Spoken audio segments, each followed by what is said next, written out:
রহিম, এই রহিম, কিরে কই তুই? জি ম্যাডাম। কিরে তোর রাস্তা তো লেট হলো কেন? কাজ করতেছি ম্যাডাম ভিতরে। আচ্ছা শোন, আমার পাটা একটু টিপে দে তো। ম্যাডাম কাজটা শেষ করে আসি। আমি কি বলছি, যেটা বলছি সেটা কর। স্যার একটু কাজ দিছিল ম্যাডাম আর কি। তোরে বললাম না পাটা টিপে দিতে, দে।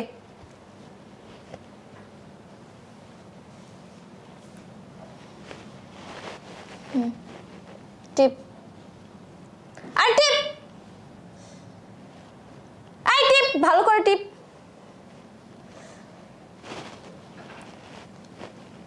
এদিকেও টিপ, আরে আরেকটু উপরে টিপ, আরে টিপ না। ম্যাডাম আমি আর পারবো না। আচ্ছা শোন, চল আমার রুমে চল, আমার ঘাটটা না অনেক ব্যথা করতেছে, রুমে গিয়ে আমার ঘাটটা টিপে দিবি আর শরীরটাও ম্যাসাজ করে দিবি, চল।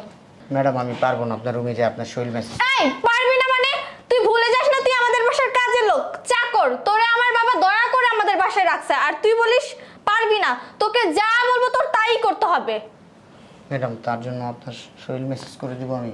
অবশ্যই চল, আর একটা কথা বলবি না। আয়, আবার বসে আছে। এই ওঠ, চল। এই যা।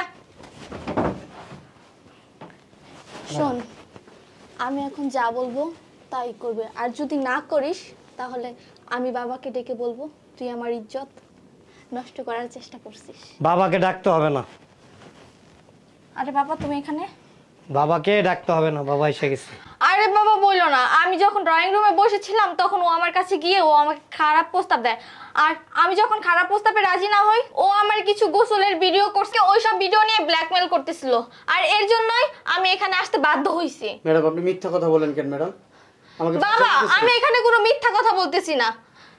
স্যার আমি এত বছর ধরে আপনার বাড়িতে কাজ করেছি, ছোটবেলার থেকে স্যার আমার দেখছেন কখনো খারাপ কিছু? স্যার বলেন স্যার আপনি।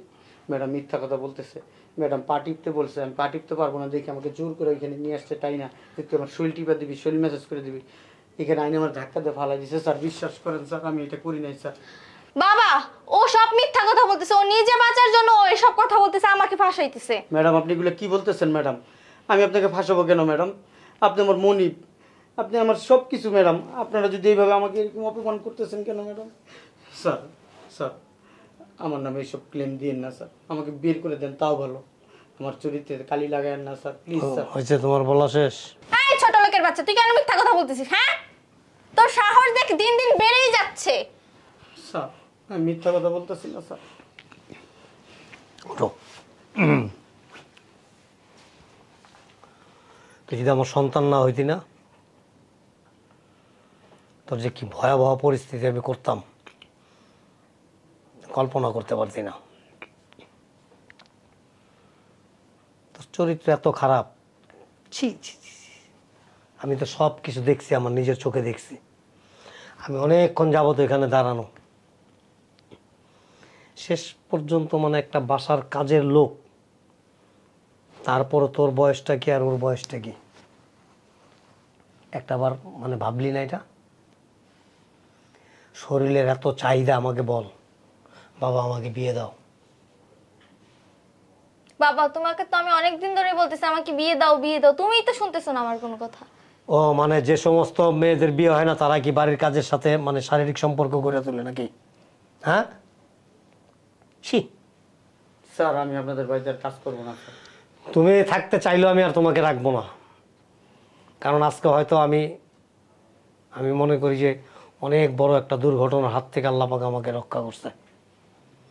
এরকম দুশ্চরিত্র ছেলে মেয়ে যে বাড়িতে থাকে। স্যার আমি দুশ্চরিত্র না স্যার। আমি তোমাকে বলি নাই, তোমাকে বলি নাই একবারও, তোমাকে ইন্ডিকেটই করি নাই। আমি কাকে ইন্ডিকেট করতেছি, যাকে করতেছি সেই বুঝতেছে যে কাকে করতেছি। ছি।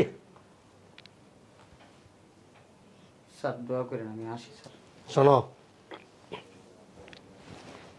যাওয়ার সময় আমার সাথে দেখা করে যাও। জি স্যার। যাও। আসসালামু আলাইকুম স্যার। ভালো হবি না? তুমি আমাকে বিয়ে দাও, তাহলে আমি ভালো হয়ে যাব। মানে আমি তো কোনো সিউরিটি পাইতেছি না যে এখন বিয়ে দিয়ে দিলে আবার দেখা যাবো স্বামী রেখে আরেকজনের সাথে পরকীয়া করবি, নাকি এরকম কিছু? না, Sure? করব না। শিওর। হ্যাঁ, শিওর। প্রমিস? প্রমিস। ওকে।